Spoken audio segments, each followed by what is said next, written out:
right, let's see. Can you guys hear us? All right, good. All right. Ready. Let me just get that really. He opened the door.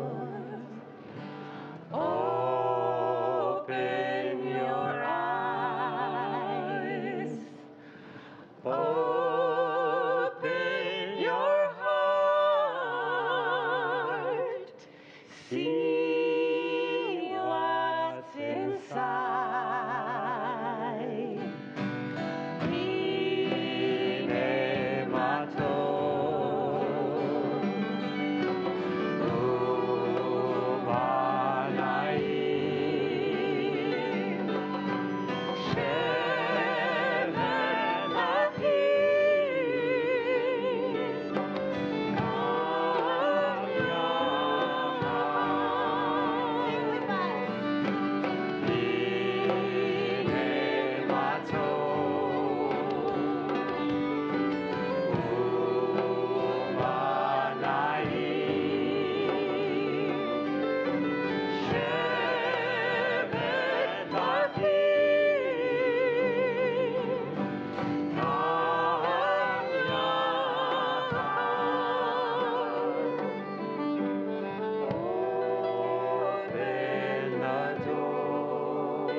Hava, Hava Nashira, Shir Hallelujah, Shir Hallelujah.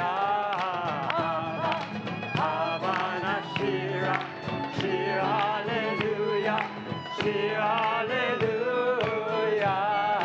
Hava, Hava Nashira, Shir Hallelujah, Shir Hallelujah.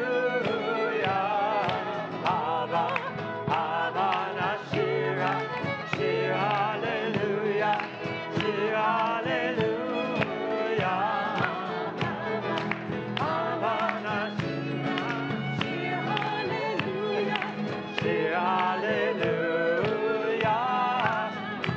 Hava, Hava Nashira, Shir Hallelujah, Hava, Hava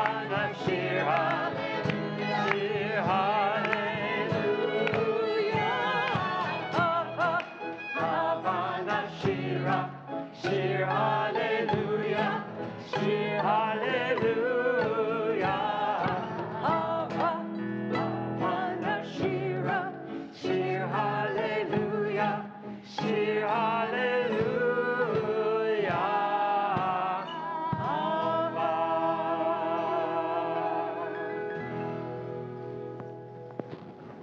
Shabbat Shalom. Shabbat Shalom. Shabbat Shalom. Oh, you got to speak louder with all these masks. You did well. You did well. We have to sing louder. We have to speak louder. And I'm thrilled to see all of you here, and I'm thrilled that so many folks are joining us online for this celebration of Shabbat. And it's going to be a good one. It's rare you've got three cantors in one space, and the way they can raise the roof. I've been thinking a lot about super groups during this past week. Super groups, they have a checkered history. They're good super groups. You've heard of them, like the Traveling Wilburys, Crosby, Stills, Nash & Young. That's a super group. Oh. Then there's some interesting ones. I looked up this. I learned also there's some super groups that trend towards religious, perfect super groups for tonight. One is called Blind Faith. That's a super group. Another one is called the Temple of the Dog. I haven't heard their music, but I like They're good. They're good? They're good. Temple of the Dog's good. We've got a super group tonight. We've got some of the best from the East joining your clergy, some of the best from the West. I think that puts me like around St. Louis, the Arch, or something like that. But we're gonna have fun together, and I'm thrilled to welcome great friends and colleagues. This is Cantor Jody Suffren. This is Cantor Roy Einhorn. You can't hear me? I've been talking about super groups forever. Now you can hear me better? Thank you. I'll let someone bring you up to date Start with, again. Temple of the Dog. Dog group. But I'm thrilled my friends are here and my colleagues are here. And this is Cantor Jody Suffren, Cantor Roy Einhorn. They've bound together the Jewish community of Boston. They're married, and each of them were the cantors for a long time at major congregations in Boston. To learn more about them as we go throughout this weekend.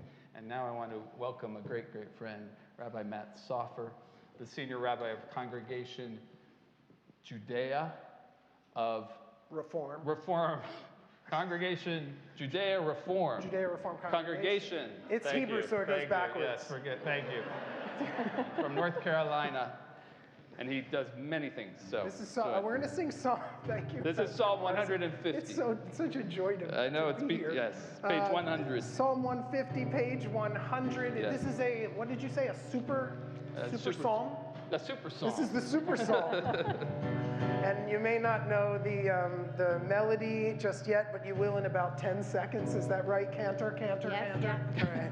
Hallelujah, hallelujah, hallelujah, hallelujah, hallelujah, hallelujah, hallelujah, hallelujah, hallelujah, hallelujah. That's it. Hallelujah, hallelujah, hallelujah, hallelujah, hallelujah, hallelujah. Hallelujah, hallelujah, hallelujah,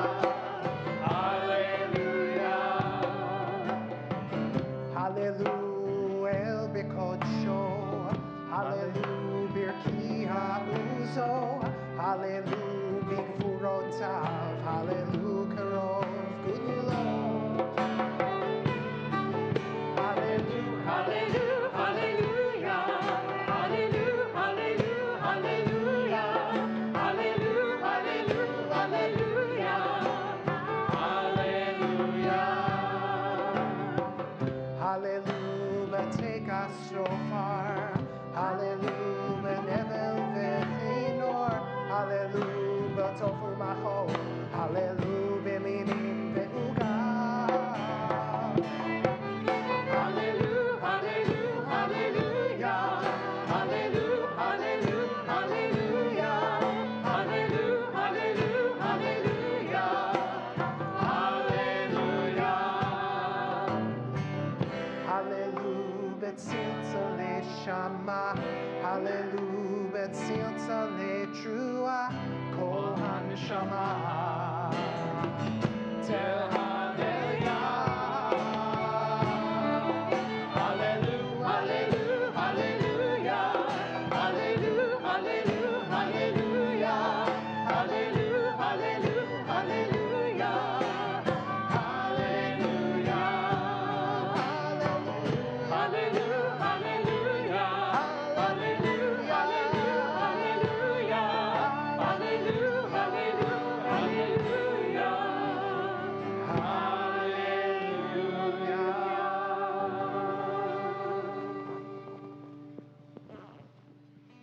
All right, I'm going to check to make sure you can hear me before I start. All right, yes, Ah, good. yes. Well, this room is certainly already filled with so much light that comes from just all of you being in this space.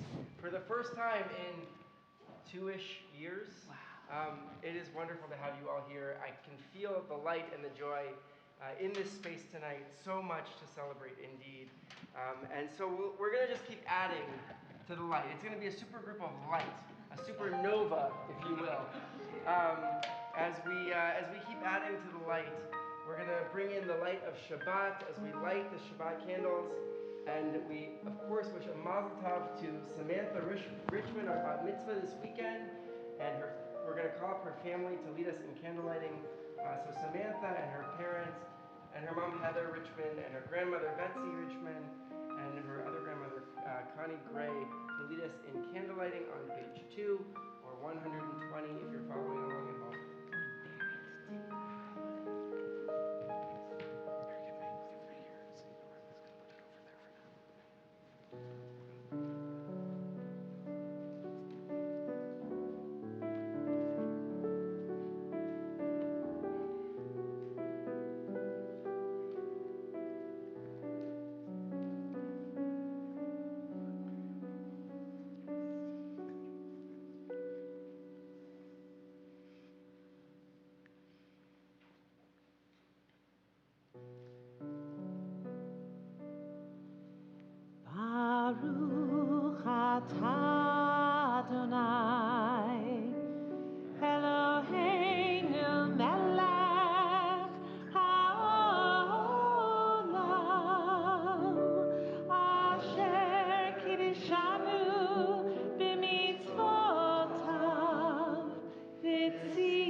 So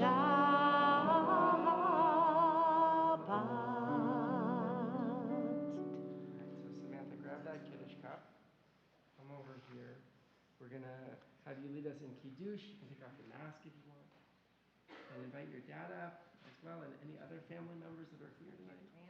Yeah, come on up and lead us in Kiddush on page 5 or 123.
No, don't.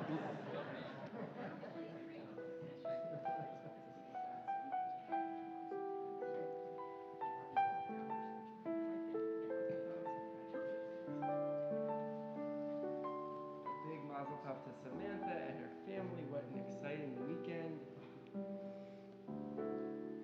I think maybe you'll have a smaller party tomorrow night. Tomorrow morning. Maybe. Good practice, certainly.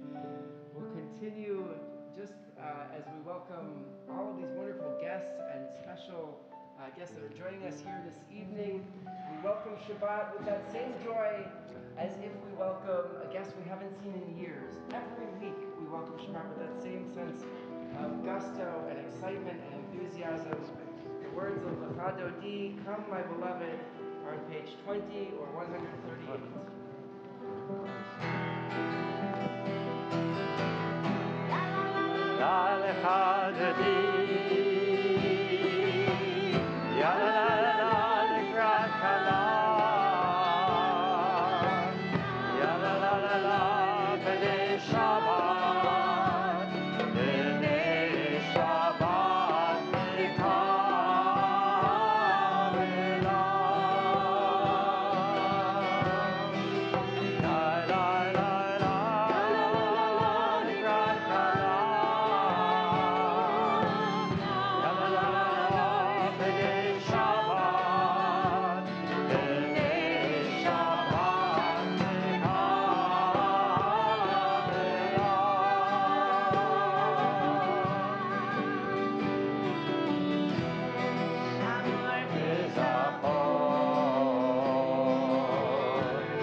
la la lecha David.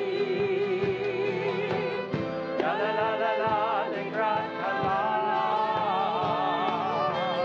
Ya la la la la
Shabbat. B'nei Shabbat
Shabbat and this weekend are nothing. They are indeed a celebration of the strength of this community and a moment of celebration in the life of this community.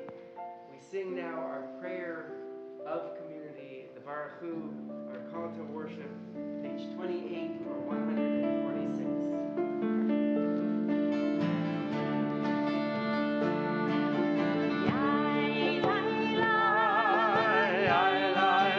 La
pleasure to call up next week's bar mitzvah, Zachary Sokol, to lead us in Ve'ahavta.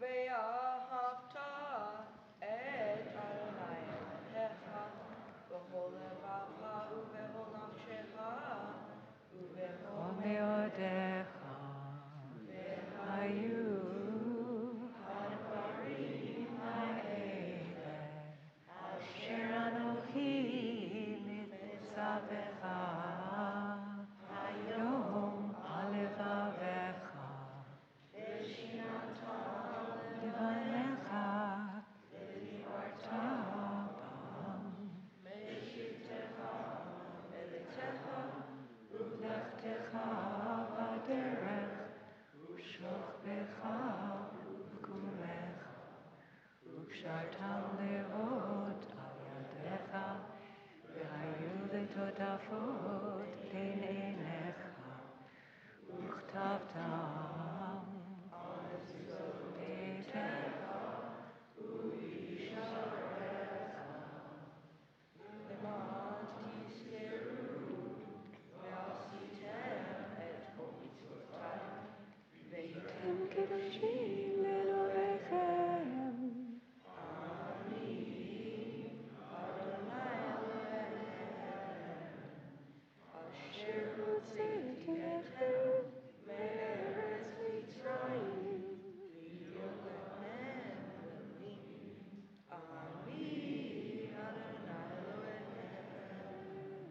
אני אדוני אלוהיכם אמת.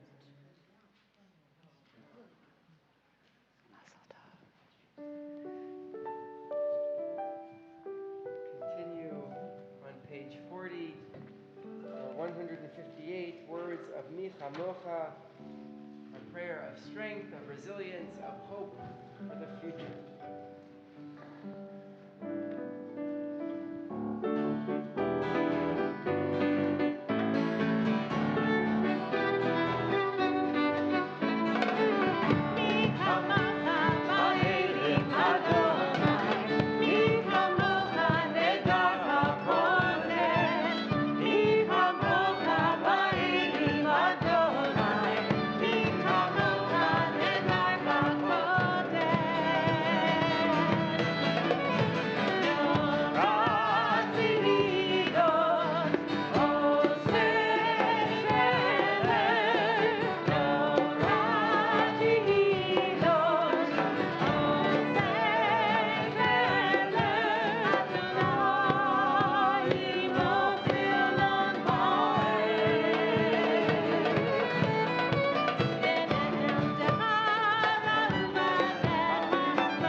כיפת אדוני את יעקב וגאלו מיד חזק ממנו ברוך אתה אדוני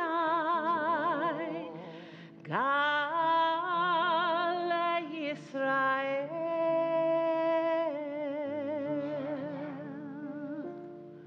A prayer for protection, prayer for safety in the evening. Hold those we love close to us. Perhaps they are our shelter of peace. Hashkivenu is on page 42 or 160. Hashkivenu Adonai Eloheinu Leshalom V'Hamidenu Shomreinu L'chaim Hashkivenu Adonai Eloheinu Leshalom V'Hamidenu Shomreinu L'chaim Adonai Tzidkenu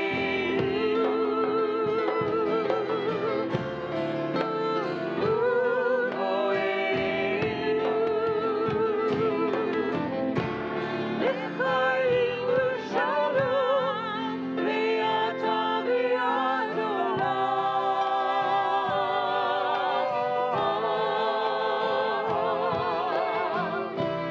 Hashivenu Adonai Eloheinu Leshalom Hashkivenu Adonai Eloheinu Leshalom V'Hamidenu Eloheinu Leshalom Hashkivenu Adonai Eloheinu Leshalom V'Hamidenu Eloheinu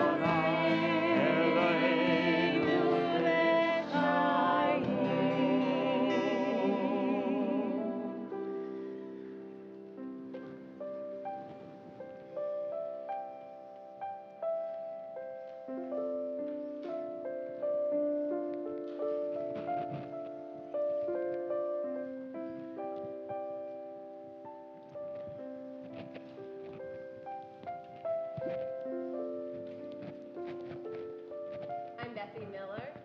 Can you hear me? I'm Bethany Miller. Jeremy's my rabbi. And on this Shabbat, we stand like the ladder or ramp in Jacob's dream, and the pillar he sets up to mark that spectacular sight. Tonight we stand in support and celebration, collectively inviting Rabbi Jeremy Morrison to take his stance as senior rabbi and lead this community forward. And in a moment, we each will stand for the Amidah, this physical act, placing our feet flat on the earth, straightening our spines, or perhaps simply opening our hearts toward the heavens.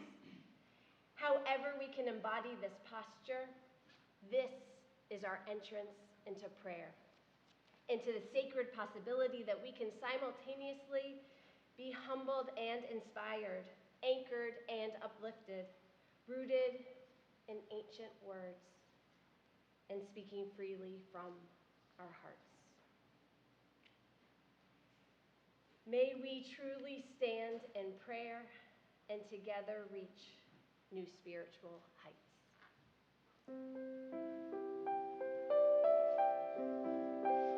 If you're able, please rise. We're on page 46 or 164.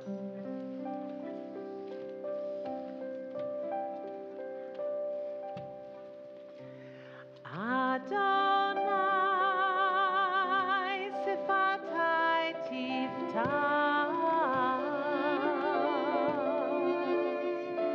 ufiyayin tehilatecha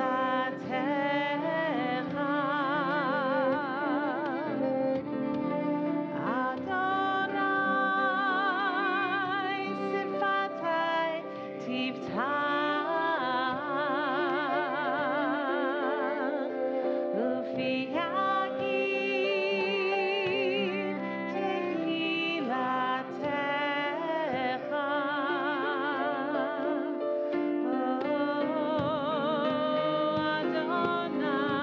Open up my lips, that my mouth may declare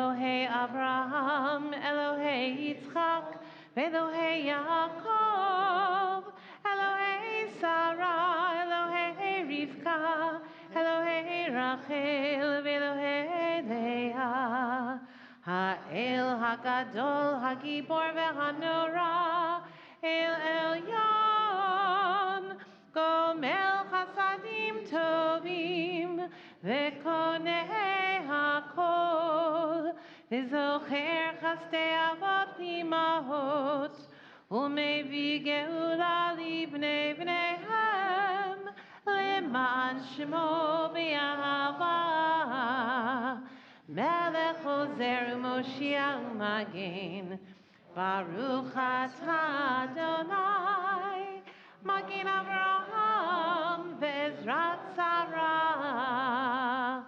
Atah Gibor Leolam Adonai, Michayei HaKol Atah Rav Lehoshia, Mashiv HaRuach U'Morid HaGashem, Mechalkel Chaim Bechesed, Mechayei HaKol Berachamim Rabim, Somech Noflim Verofei Cholim, Umatir Asurim, Umekayem Emunato, Lishenei Afar, Micha Mocha Bal Givurot, Omido Melach, Melech Memit Umechayeh, Umatzmiach Yeshua, V'ne'eman atah l'chayot hakol, Baruch atah Adonai, Mechayei hakol. Atah kadosh v'shimcha kadosh, U'kdoshim b'chol yom yehalelucha selah. Baruch atah Adonai, Ha'el HaKadosh.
לפניך,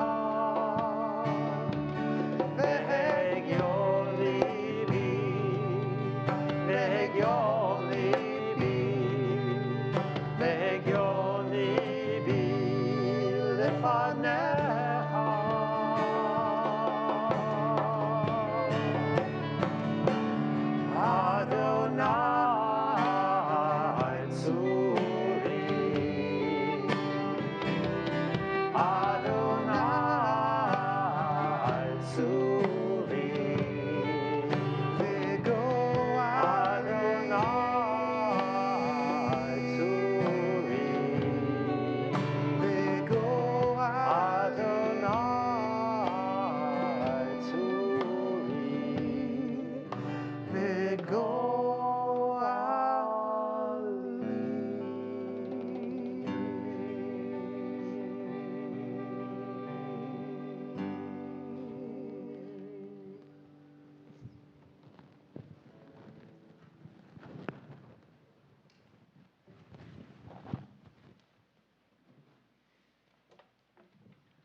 Page 253 or 371, our prayer for healing, Misha Berach Lecholin, we join together.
Someone in need of healing, renewal of body, renewal of spirit, I invite you to say their name so we can add them to our prayer, whether you're here with us in person or whether you're watching via streaming.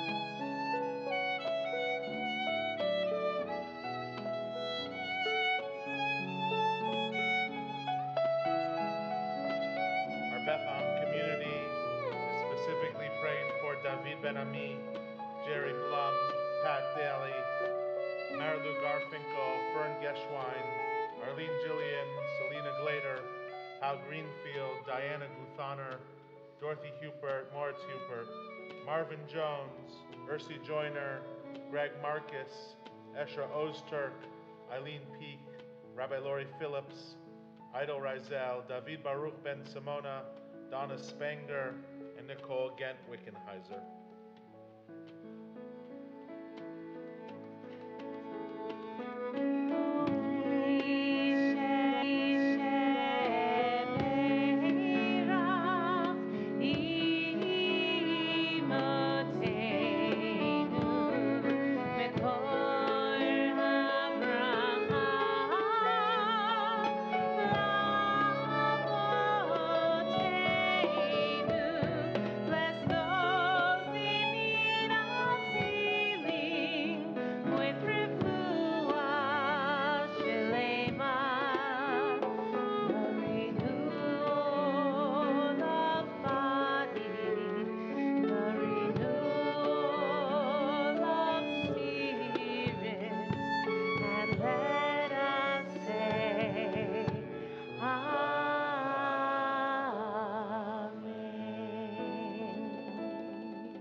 It's now time to begin our service of installation. I hope you all brought your toolkits. You had to make that joke. It had to be done.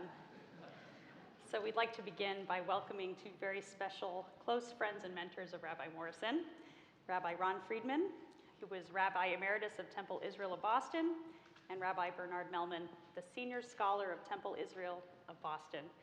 They'll be offering some words of blessing and charge to Rabbi Morrison.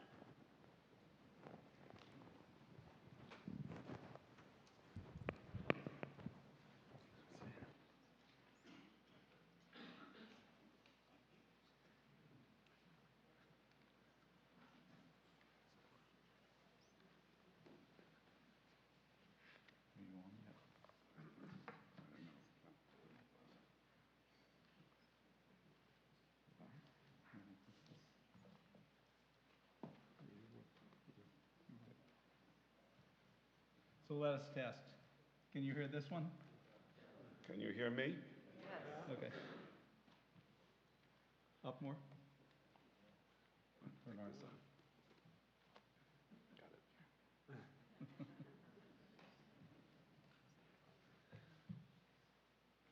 Shabbat Shalom. Shabbat Shalom. Baruch Hanimtzaim.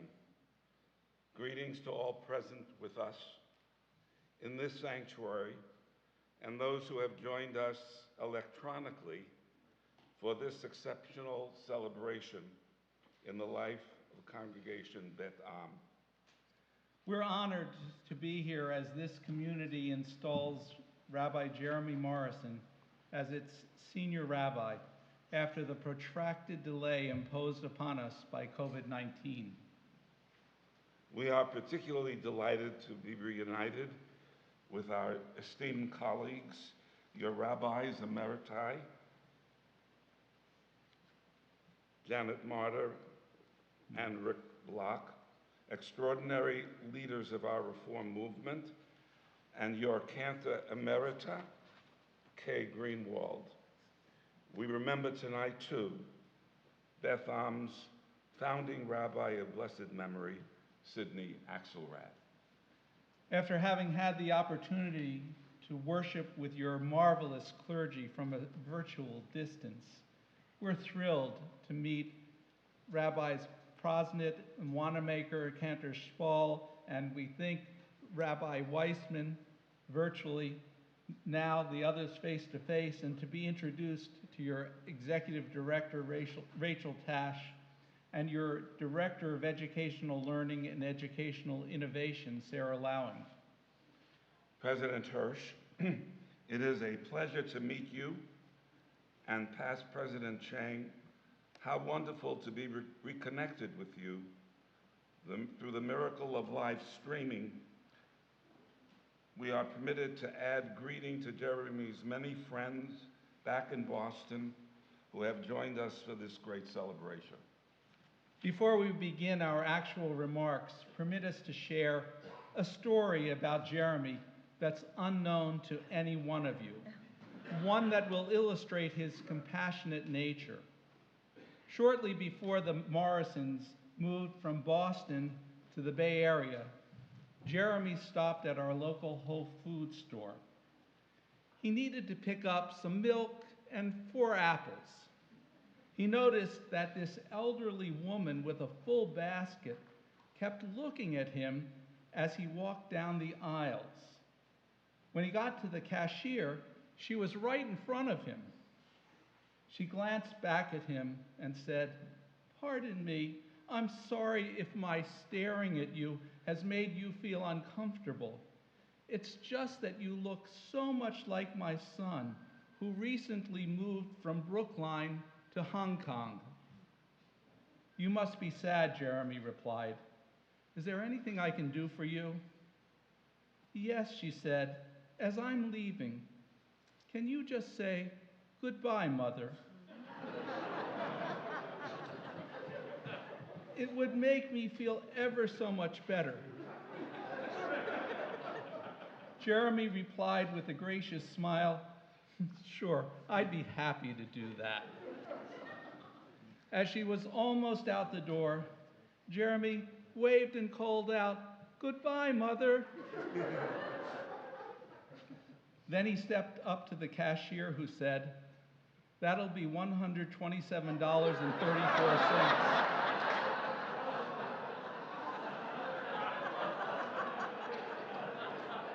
How can that be, Jeremy asked her. I only bought a half-gallon of milk and 4 apples. Yeah, said the cashier, but your mother said that you would pay for her.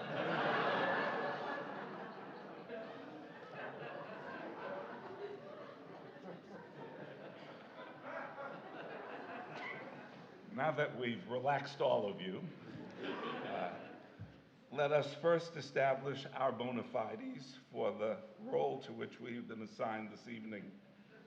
They derive from the immortal words of J.K. Simons for Farmers Insurance. We know a thing or two because we've seen a thing or two. Our relationship with your new rabbi, Jeremy Morrison, began in 1978 when he was 7 years old, and we were the new rabbis at Temple Israel in Boston. Jeremy was a 5th-generation member of Temple Israel. He shares that status with his brother Robert, Jeremy's mother Peggy, who's here tonight, and his father, Alan Morrison, Alav HaShalom, were among our first friends and partners as we sought to bring a great community into its next era. Our lives are intricately intertwined with Jeremy, Molly, Zeke, and Poppy. Simply stated, they are part of our families of choice. Our relationship with Jeremy is suffused not only with our love for him, but also with a love for Torah that we share. So perhaps that is the perfect place for us to begin. We'd like to focus our attention a la Sesame Street on 2 words of the day. The first is makom, taken from this week's Torah portion. The second is panim, from next week's parashah, and then connect them to Congregation Betham, your new senior rabbi, and your future together. Conveniently, in translation, our 2 words rhyme. They are place and face. In the second verse of this week's Torah reading, we learn that Jacob happened almost accidentally upon a place, makom. In this dusky moment between light and dark, at the very border between his homeland and the unknown, in what appears to be just any place, Jacob lies down to sleep. And as he dreams, the deeper import of this makom, this place, is revealed. In this liminal moment, Jacob is shaken from his self-absorption. Suddenly, he becomes aware of another dimension. He is transformed by an ineluctable power. This makom place of transformation he names Beit El, God's house.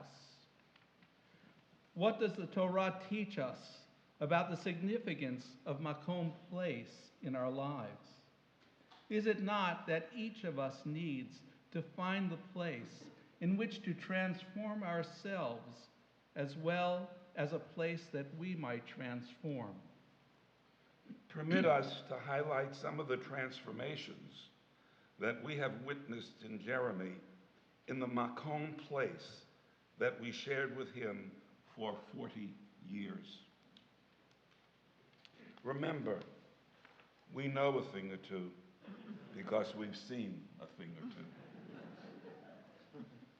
For some young people, it takes a long time to make a public stand on strongly held moral convictions. Not true of Jeremy. As a 17-year-old junior in high school, he campaigned vigorously to be included among a small group of Temple Israel members to go on the Temple's annual visit to Soviet Jewish refuseniks to encourage prisoners of hope in 3 Russian cities. His vigorous involvement in the preparations indicated that he held strong convictions about the mission and was determined to be a full partner in our endeavor. This script had become for Jeremy an awakening in which he realized that he had a personal, moral responsibility for other Jews. He understood that this meant that he had to put down his own body on the line. He was compelled by the call to personal action and determined to engage in the mitzvah of Pidyon Shvuyim, the redemption of Jews in captivity. An artist doesn't look at a blank canvas and see a void. A sculptor doesn't confront a block of granite or a felled tree trunk and see mere stone or wood. In each case, those blessed with creative genius, those perceive those objects as media that invite, even demand, their imaginative dreams. We are well acquainted with your new rabbi's visionary genius, with his capacious imagination and his masterful ability to bring dreams to fruition. When I returned to Temple Israel to succeed Bernard as the senior rabbi, Jeremy, then in his last year at HUC, visited me with a proposal. He wanted to forego an ordinary assistantship and return to the synagogue that he called home in order to create something that did not exist. He recognized quite correctly that the majority of young Jews in their 20s and 30s were not to be found within the walls of our liberal American congregations. He argued that unless we were prepared to lose a generation, we needed to experiment. If we recognized that we had a threshold issue, we had to expand our boundaries and radically reconceive both our program and our means of engagement. His arguments were persuasive, his vision compelling. One by one, he engaged with our leadership, fanning enthusiasm, patiently overcoming skepticism, evidencing a willingness to take enormous personal risks at the very outset of his rabbinic career. Permission was granted, but the leash was very short. The Riverway Project, named for the Boulevard Street on which Temple Israel is located, was then born. Immediately, Jeremy began meeting with folks in their 20s and 30s, singles and couples, young Jews and their interfaith partners, heterosexual and GLBTQ. He met one-on-one in small groups, in homes, in bookstores, coffee shops, and bars, created alternative ritual experiences, social gatherings, and study sessions in a variety of venues, thus expanding the walls of our synagogue. He listened and he refined, he engaged, and he built internal leadership in thoughtful ways. He connected the community that had begun to cohere to aspects of our existing synagogue programs and to his clergy partners as well. In a few short years, the Riverway Project became a model for our national movement. After 9 years, as the director of the Riverway Project, Jeremy felt that he was aging out of the target population, that we needed to plan for succession. As we were discussing next steps, Temple Israel needed to find a new director of education. As you'll discover, your new rabbi has something in common with our famous senator from Massachusetts, Elizabeth Warren. He always has a plan.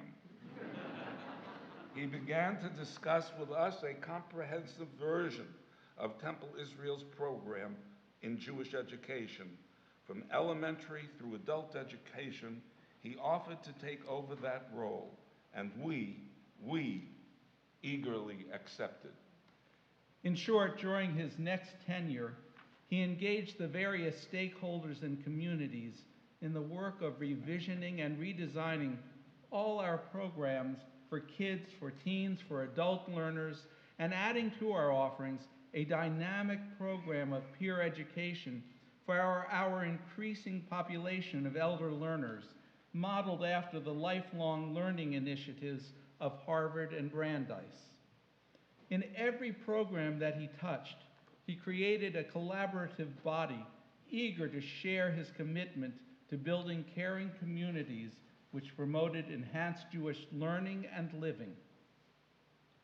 When we think of the home in which Jeremy Morrison was nurtured, three elements come immediately to mind: music, literature, and an openness to inquiry and learning. Jeremy's work was plentiful and fulfilling, yet he knew inside himself well enough to realize that he had to deepen his own learning in order to become a still better rabbi. Jeremy enrolled at the Harvard Divinity School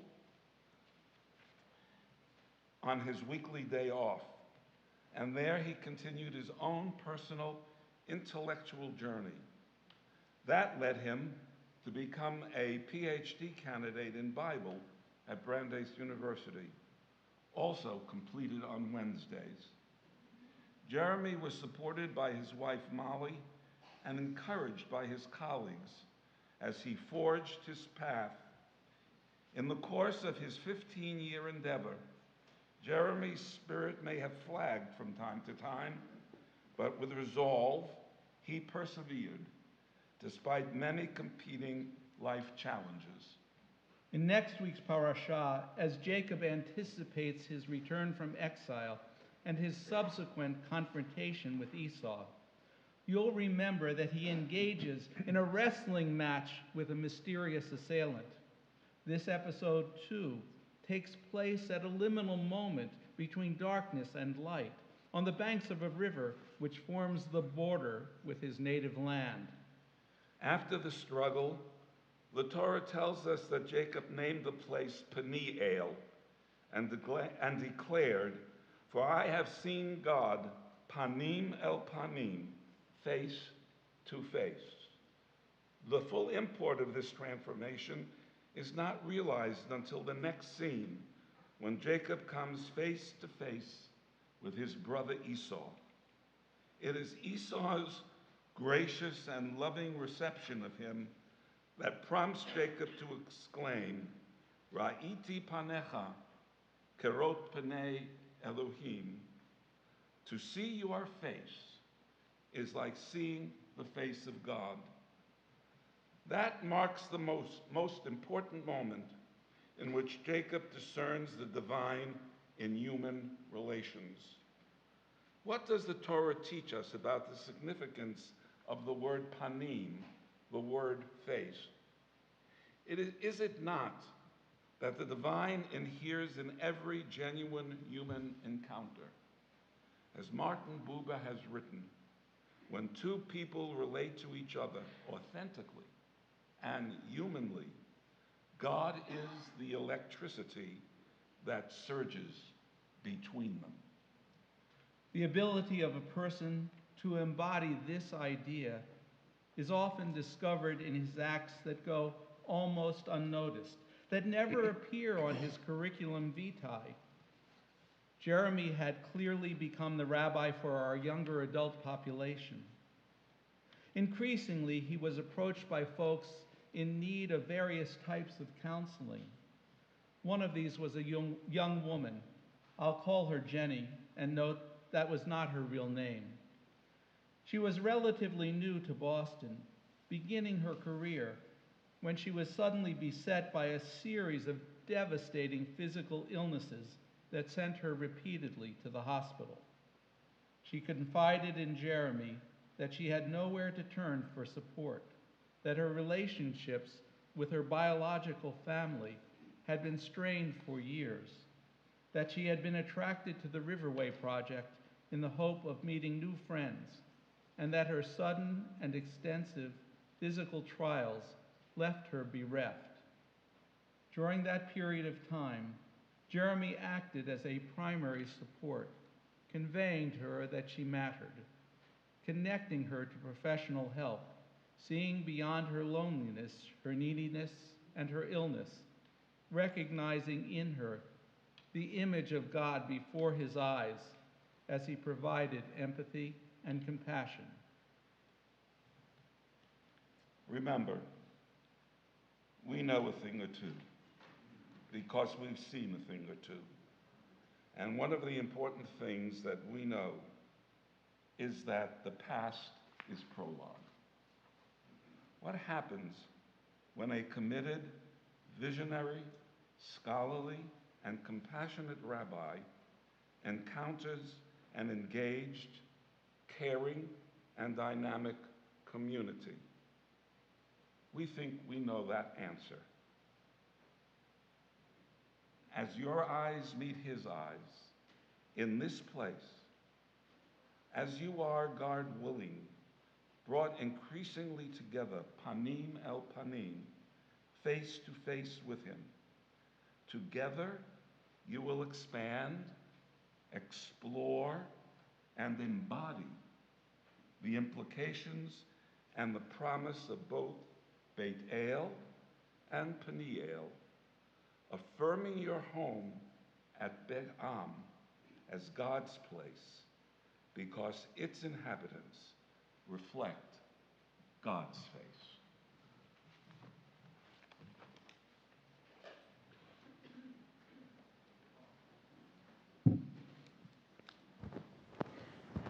Thank you so much, Rabbi Friedman and Rabbi Melman. Now I'd like to invite up our president, Jay Hirsch. One of these gentlemen referred to as President Hirsch, and we don't use that enough.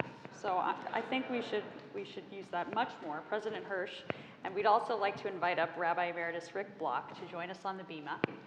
In a moment, we're also going to be opening the Ark, but I invite you to remain seated if you like. I know it feels a little unusual, but keep your seats for now.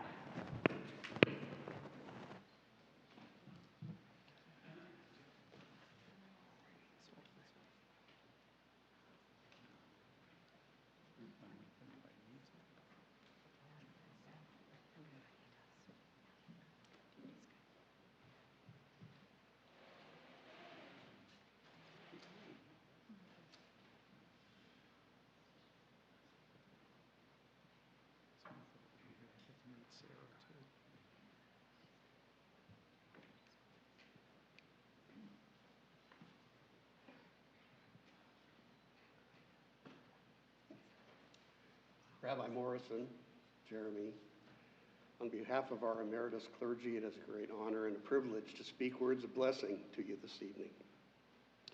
As you know, there is in our Siddur, our prayer book, a special blessing for the passing of Torah at a bar or bat mitzvah. It's on my mind because I'll be speaking it to our beloved grandson next Shabbat. And it goes like this. Into our hands, O God, you placed your Torah to be held high by parents and children and taught by one generation to the next. Whatever has befallen us, our people have remained steadfast in loyalty to the Torah. It was carried into exile in the arms of parents so their children might not be deprived of their birthright. And now the prayer continues.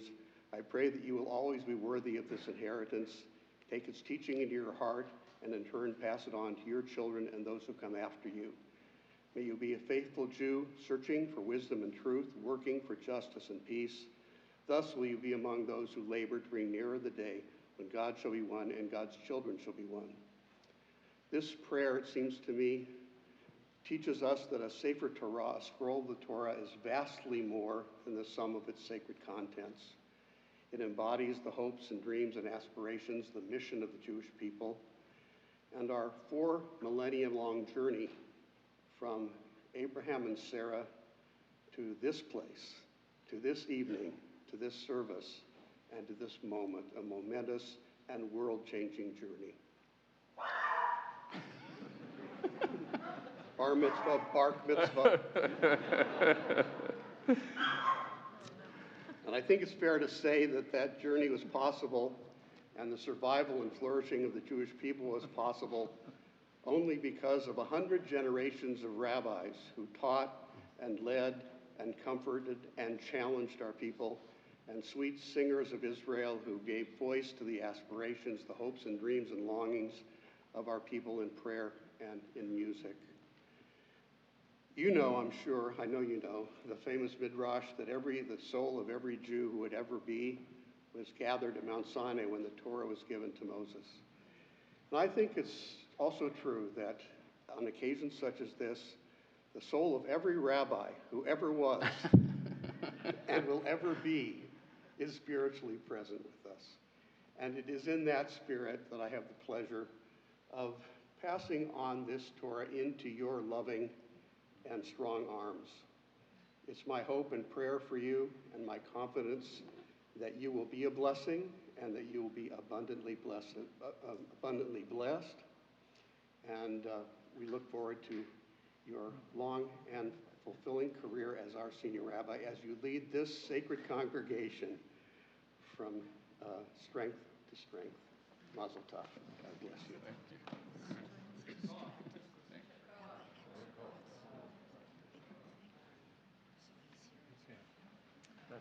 I invite you now to open your pamphlets to the blessing, and you can also direct your attention to the screen where we have the words of the blessing we're about to begin.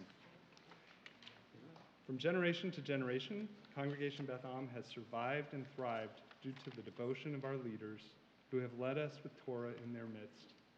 As we now install Rabbi Jeremy S. Morrison as our senior rabbi, we turn to our past presidents and to rise and begin.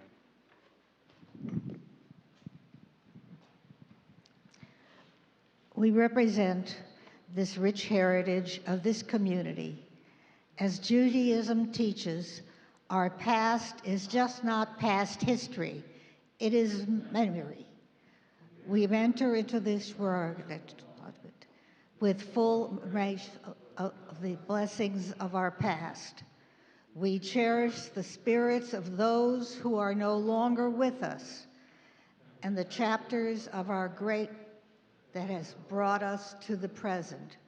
Rabbi Morrison, with great embrace of our heritage and the holy work of transforming memory into blessing. Our heritage is in my heart. In full acknowledgement of those who came before me, I commit myself to the work of transforming memory into blessing.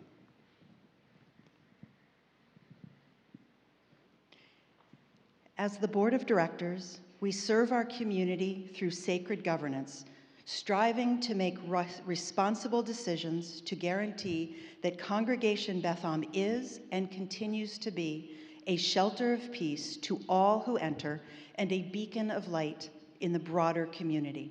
Rabbi Morrison, will you help us to lead this community with Torah in our midst? With Torah in my arms, yes, I am fully devoted to grounding our decisions in our sacred texts and uplifting our leaders to follow its wisdom and vision.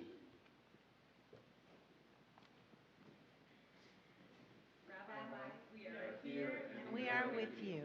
On behalf of our entire staff, as your partners, we are committed to our shared vision. Rabbi Morrison, will you guide us, support us, and lead us in our service to the congregation? Yes, I am wholeheartedly committed to leading you in our sacred work. I will partner with you, I will offer you encouragement, and I will challenge you to promote your growth. Now I invite all of our beloved congregation to rise and speak as one.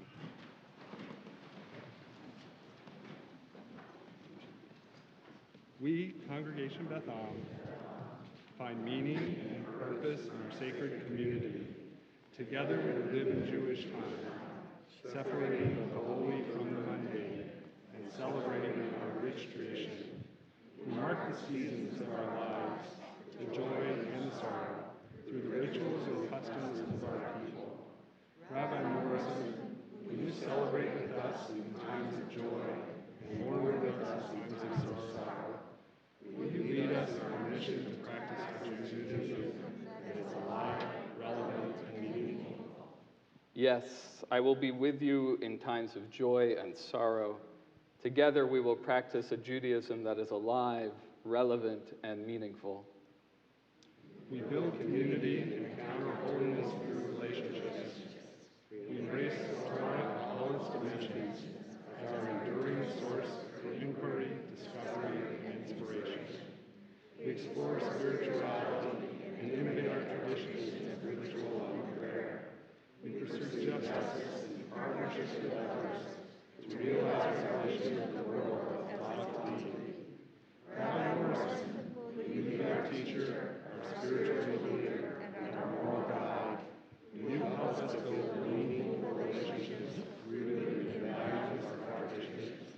I accept this role as teacher, spiritual leader, and moral guide, and I invite you to be my teachers. While in this position, I will respect you, have patience with you, and encourage you to grow. I am devoted to our mission to live as a holy community whose study and practice of Judaism inspires and challenges us to do justice, to love kindness, and to walk humbly with our God. Congregation Beth Am will be a community in which all people feel seen and known. Together, we will pursue justice and shine light upon our world. We now joyfully install you as our senior rabbi with the sacred words of our ancestors. May God bless and protect you. May God's light shine upon you with grace and kindness. May God's presence surround you and your family and bring you wholeness, love, and peace.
Please be seated.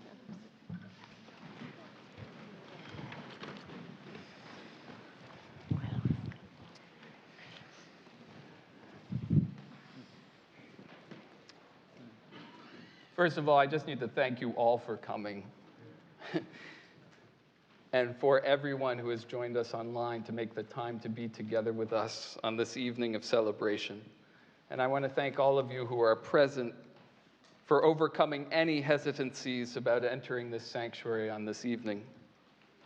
We've been through a lot together during the past year and a half, and it means a great deal that you would come to celebrate what has been, for me, a long-anticipated gathering. So I thank you. When I saw that this Shabbat of my installation coincided with our reading of the story of Jacob, I was excited, and perhaps for one central reason. Like Jacob, I am a younger brother. And this might be why, deep in my lizard brain, and early on in my life, I formed an unconscious connection to the intergenerational familial epic told in Genesis, across the Torah, and throughout the Bible, that often focuses on younger brothers as the heroes of our mythic stories. Isaac, Jacob, Joseph, Moses, Solomon, David, all younger brothers. Consistently, they start with little. Societally in the ancient Near East, the cards were stacked against younger brothers. And yet, in the origin stories of Judaism, The younger brother gains authority and prestige. And then, when I learned that my older brother Robert had sweetly decided to join us for this weekend, I was even more excited. For my older brother to sit and watch as I, his younger, slightly shorter brother, was installed as senior rabbi of Congregation Beth Am in Los Altos Hills, that was going to be a dream come true. Sadly, in the end, Robert couldn't be with us this weekend. But he, in a particular way, played an important role in my becoming a rabbi. More on that in a moment. Of all of the younger brothers that are biblical heroes, only one dreams in a temple, Jacob. In this week's Torah portion, as you've already heard, Jacob dreams while in a temple, Beit El. You know the story. Running from his brother, Jacob comes upon a certain place and stops there for the night because the sun has set. He takes a stone, puts it under his head, and lies down to sleep. Taking note of this unusual choice for a pillow, Robert Alter wrote that Jacob never met a stone that he didn't want to wrestle.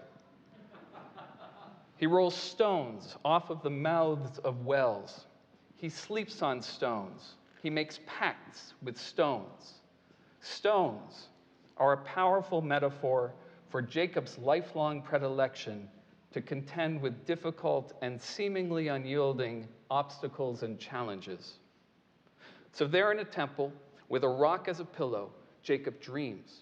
He dreams of a ramp, a sulam, stretching from the ground to the sky, divine messengers ascending and descending upon it.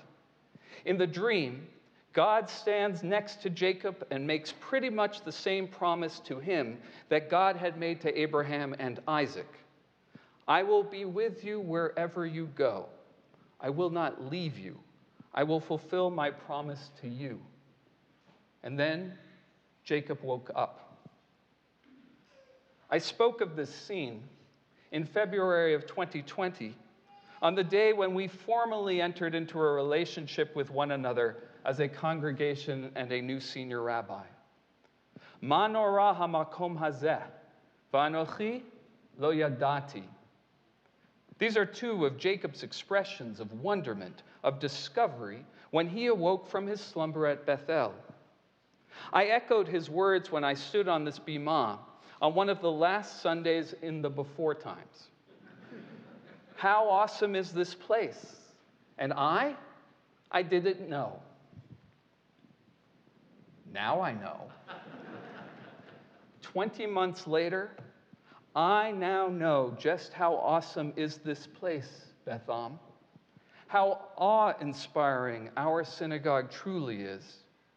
During these past 20 months, I have experienced repeatedly a sense of discovery and wonderment when I have encountered Beth Am's commitment to learning, our community's profound capacity to care for each other, and its willingness to innovate, to contend with unforeseen challenges, such as an ongoing, seemingly unyielding worldwide pandemic. As a child of the 70s and 80s, growing up in Brookline, Massachusetts, calling something awesome, or even better, wicked awesome, was high praise. Ma nora hamakom hazeh, va'achshav ani yodea. I now know you, Beth Am, and you're wicked awesome. During the past 20 months, through working together to overcome so many challenges, we have been able to discover more of each other's facets as we continue to build trust with one another. And here we now are, Beth Am, alive, grateful to be together, celebrating this joyful Shabbat, celebrating our relationship.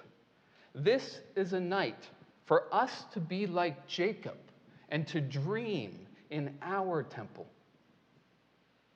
I grew up in a synagogue where I could dream. Temple Israel of Boston was a place for dreaming.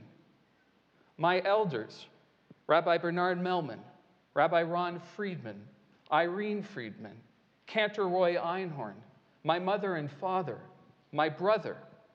They engaged in a never-ending transformative process of repurposing the stones of the synagogue that they had inherited into a sanctuary where a new generation could dream.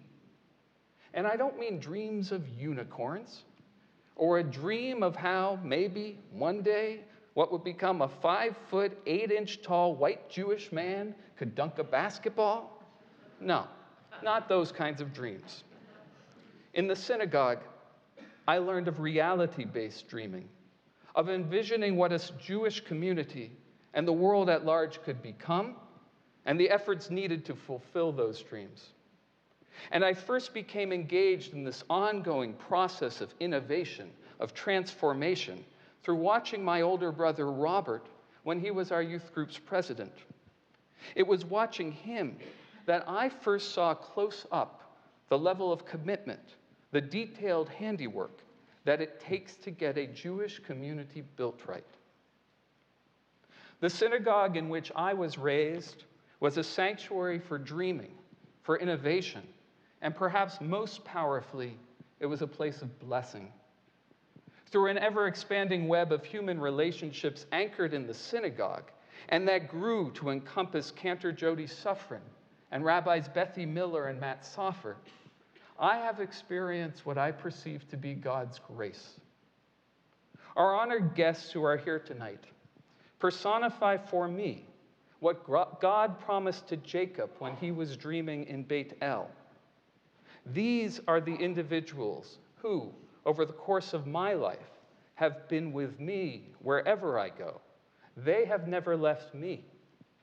On this night, to have these beloved friends and family here, together with all of you, Beth Am, it is truly a dream come true. Here's a remarkable midrash about Jacob and his stonework, a midrash in which God blesses innovation. It goes like this. When he arrived at Beit El, Jacob took 12 stones from the altar where his father Isaac had been bound by Abraham, and he placed them under his head and fell asleep.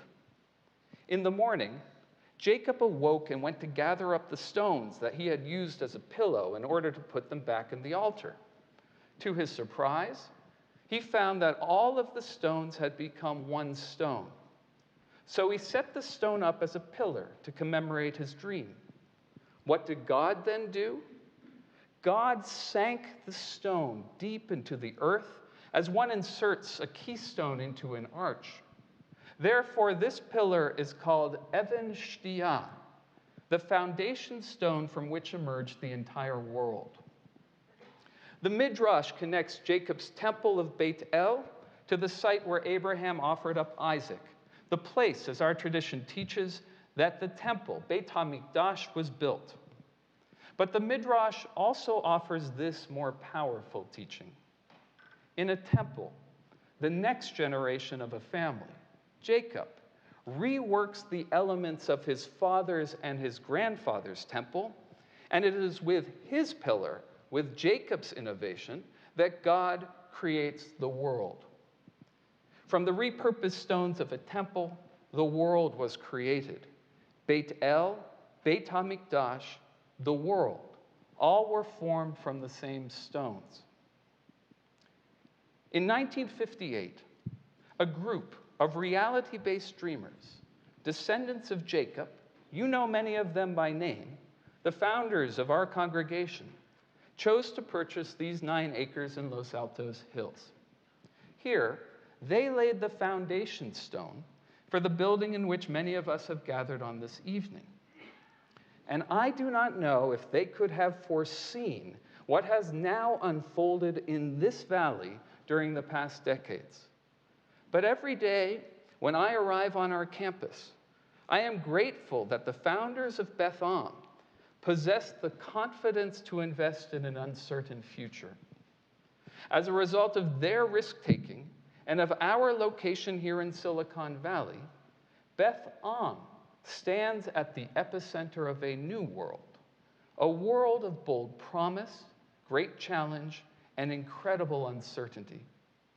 Helpfully, remarkably, our congregants, many of you, are the builders of this new world. Many of us possess the knowledge of the largely unseen infrastructure and algorithms that increasingly order our lives.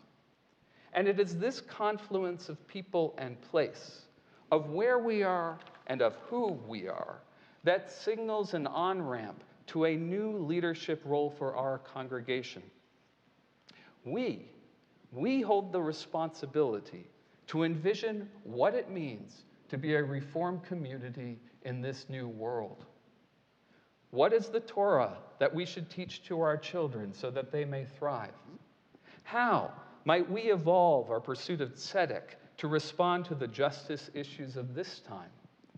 How might we innovate new rituals that both harness technology's benefits and heal technology's harm?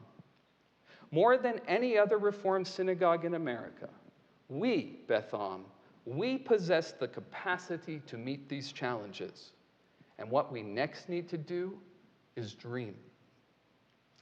As I shared with you at the congregational meeting on that Sunday in the before times, to build the sanctuary of which I dream requires sweat equity. It requires the welding of an infrastructure of cross-generational relationships, mutual trust between participants and professionals, and, when necessary, the willingness of a congregation to repurpose the stones of a beloved synagogue into a sanctuary of blessing for a new era. But perhaps the greatest challenge, the overarching challenge to this construction project, is the task of articulation or re-articulation of the risks and rewards, the blessings that emerge from committing to our covenant in this age of unparalleled choice. This is not a new challenge. It's as old as Jacob. When Jacob dreamed in his temple, he dreamed of a sulam. It's a sulam. A sulam is not a ladder. It's more likely a ramp. And the base of Jacob's ramp was Mutzav Arza, firmly established on the ground, Verosho Magia Hashamayma, with its top reaching towards the sky. I call the synagogue that we are innovating together a sanctuary for imperfect practice. But we may also conceive of it as a sulam, as an upward spiral of existence, a ramp that we construct as we climb. And the foundations for the sulam that we are building together are our values. What we call here at Beth Am pillars: worship and spiritual living, lifelong learning, acting as a caring and welcoming community, and the pursuit of tzedek, of acts of justice and service. We have labeled these values our pillars, but I consider them bedrock. They are our Even Shtiyah. So let us dream, and let us build, and may we create together a sacred space for risk and innovation, a sanctuary of profound blessing for a new generation of dreamers. Shabbat Shalom. Shabbat Shalom.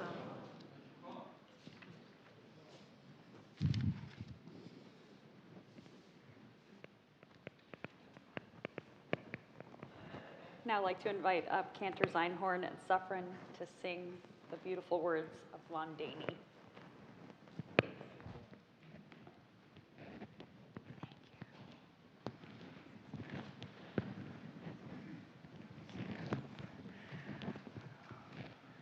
Manorah hamakom hazeh, how awesome is this place. Manorah harav hazeh, how awesome is this rabbi that you have chosen. And we know we have many years of love and respect. And so we think, what better way is there to capture this sacred moment than the elegant imagery of the Israeli poet Leah Goldberg? In this piece, she expresses the sense of wonder. It's wicked awesome, essentially, that we should take... No, it's not. It's wicked awesome. Say it the right way. Wicked awesome. That we should be present for moments that we might take for granted, for sacred moments. So that is our offering with love, profound respect. I'm the young guy of those two older rabbis that spoke earlier. And 1983 was a big year. In 1983, they hired me. And in 1983, Jeremy became a bar mitzvah. I started learning with Rabbi Morrison when he became a bar mitzvah. I was involved with him in the training and co-officiated with those older guys in 1983. I watched his progression through youth group, as already mentioned, his travels to Russia to visit refuseniks, and had the opportunity to visit with him in Jerusalem while he was in rabbinic school. I was one of many who stood by him at the funeral of his father, Alan. I think these experiences in Jeremy's life helped shape him into the rabbi he is today. I've witnessed Jeremy console and celebrate with families over the 17 years we shared at Temple Israel as professionals. I had the joy of watching Zeke and Poppy grow, and in my mind, almost felt like a surrogate grandfather. I have listened to remarkable sermons that inspired me as well as the entire congregation given by Rabbi Morrison. I hope the community of Beth Am will get to experience these sides of Rabbi Morrison as he guides this congregation through his vision of rabbinic text, pastoral wisdom, and the joy of celebration of our traditions.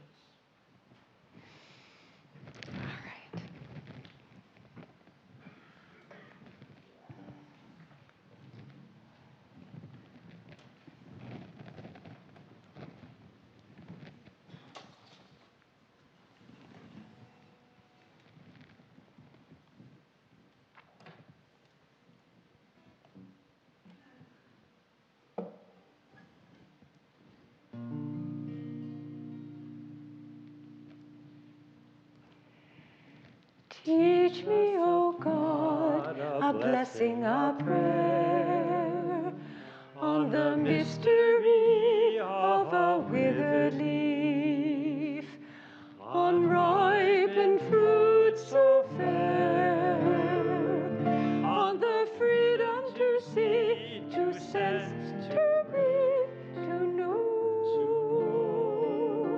to hope, to despair. Teach my lips a blessing, a hymn of praise, as each morning and night you renew your days, lest my days be as the one before, lest routine set my ways. Lamdeni Elohai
bar mitzvah.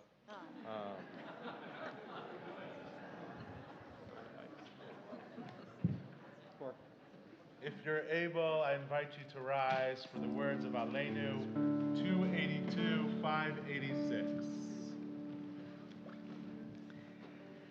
Aleinu l'shabeach l'adon hakol, לתת גדולה ליוצר בראשית, שלא עשנו כגויי הארצות, ולא שמנו כמשפחות האדמה, שלא שם חלקנו כהם, וגורלנו ככל המונם, ואנחנו קוראים ומשתחווים ומודים לפני מלך מלכי המלכים הקדוש ברוך הוא.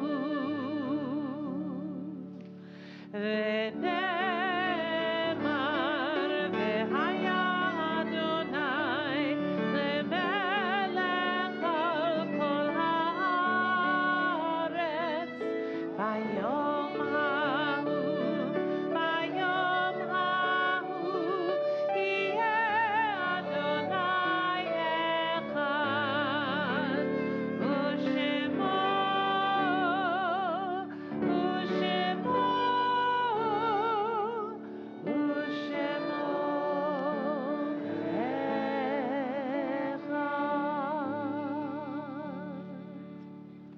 Have a seat.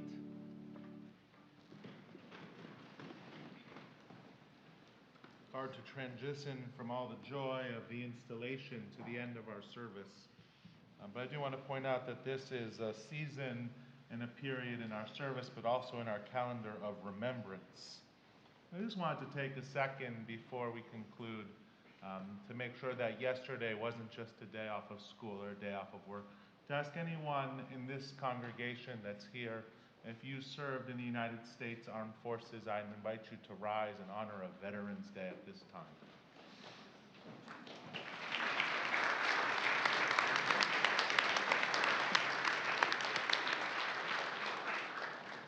Thank you so much for your service. I also know that in this period of remembrance, this week was the anniversary of Kristallnacht.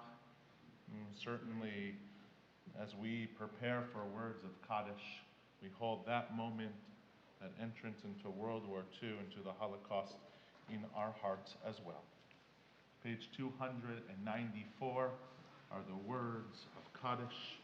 If I read the name of your loved one, I invite you to rise in his or her honor, and then we'll rise as one community to say the words of Kaddish Yatom. Lost to the Bethlehem community this week in this period of Shiva was Elaine Hartman, mother of Sandy Hartman, grandmother of Jeffrey, Jake, and Julia, and Stephen Gould. In this period of Shloshim, remember Mark Siegel, Jonathan G. Crass, Alan Jackman, Ann Tukey Harrison, Jack Furness, and Jerry Kelly.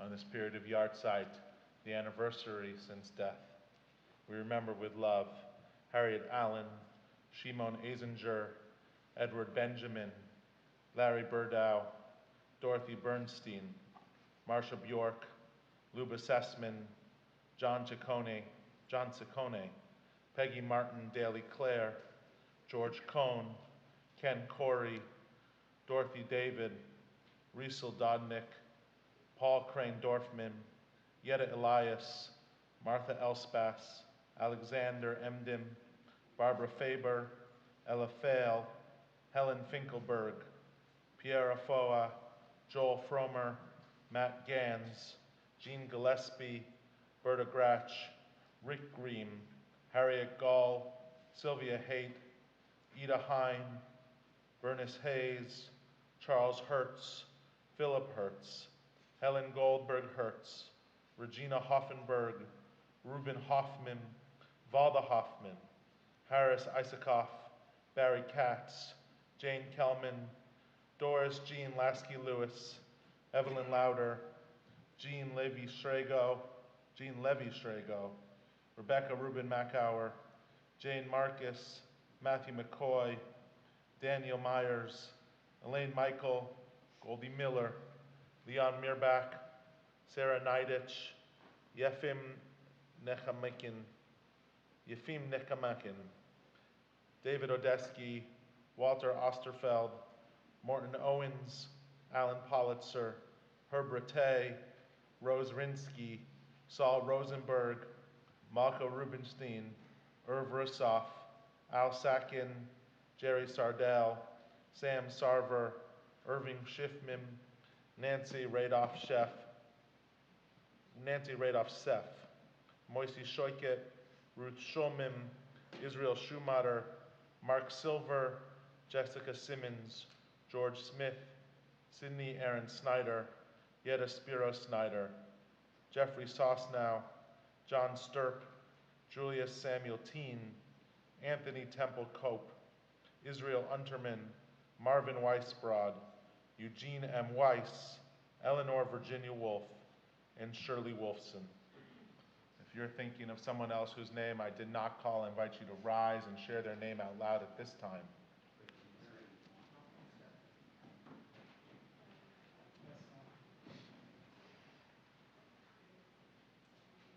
We rise as one.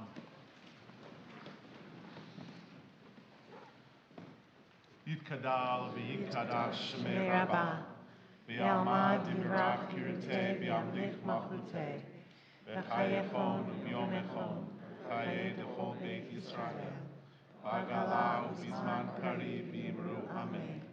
V'yehei shmei Rabbah mevarach le'olam u'mei almaya, Yitbarach v'yishtabach v'yitpa'ar v'yitramam v'yitnaseh, v'yitadar v'yitaleh v'yitalal shmei t'kusha urihu, ve'ela mikol berchata v'shirata, tushbechata v'nechemata, v'amiram v'yalma v'imru amen. V'hei shlama rabba min shemaya, v'chaim aleinu v'al kol Yisrael v'imru amen.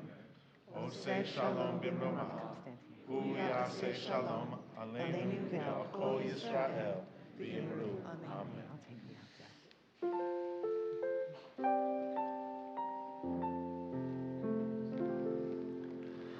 Oseh shalom b'mroma, Hu yaseh shalom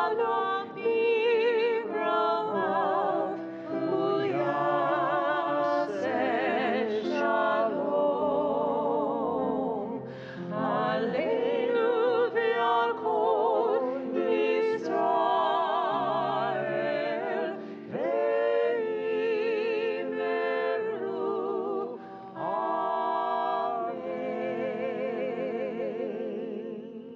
v'imru I call your attention to the tzedakah box if you're here with us in person. This month we'll be collecting for Project We Hope, an East Palo Alto-based nonprofit that has a commitment to ending homelessness and fighting hunger and underemployment and recidivism for our neighbors in East Palo Alto. It's been a community institution for over 25 years. So if you're here in person, I encourage you to donate in our tzedakah box. If you're streaming, you can donate on the Beth Am webpage, that orange button that says tzedakah, or you can Venmo. Please be sure to put tzedakah in your Venmo at Beth-Am, and please be as generous as possible. We know that there are so many neighbors in need. Finally, as the service concludes, we're going to ask everybody to be as respectful as possible with our COVID protocols. We know that there are some people that are more lenient than others. Wherever you are, that is possible. But when it comes to hugging and mask wearings, we want to make everybody as comfortable as possible. So we'll ask that you'll be diligent with that. No doubt it is so wonderful to see so many people that we haven't seen in so long. Once again, I invite Rabbi Morrison back to the bima, as long as Rabbi Block and all of the Larchmont and North Carolina and Massachusetts clergy that are here with us today. We invite you guys as well. Don't stand over there. Come on over. We'll sing our song led by Cantor Spall. Let's Come, let us sing. Hava, Hava Nashira, Shir Hallelujah, Shir Hallelujah. Hava, Hava Nashira, Shir Hallelujah, Shir Hallelujah. Hava, Hava Nashira, Shir Hallelujah, Shir Hallelujah. Hava, Hava Nashira, Shir Hallelujah, Shir Hallelujah.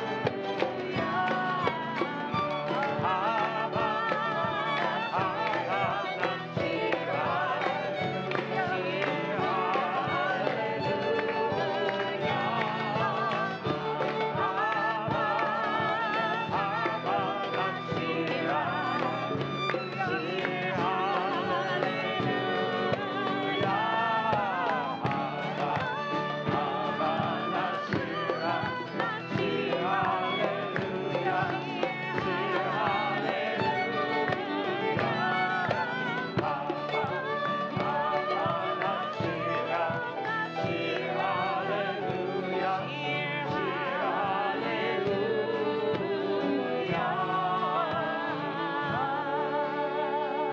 Raise your hand if you think we can turn them into a Giants fan. We're going to invite forward Zeke and Poppy and Peggy and Molly to help lead us in Motzi.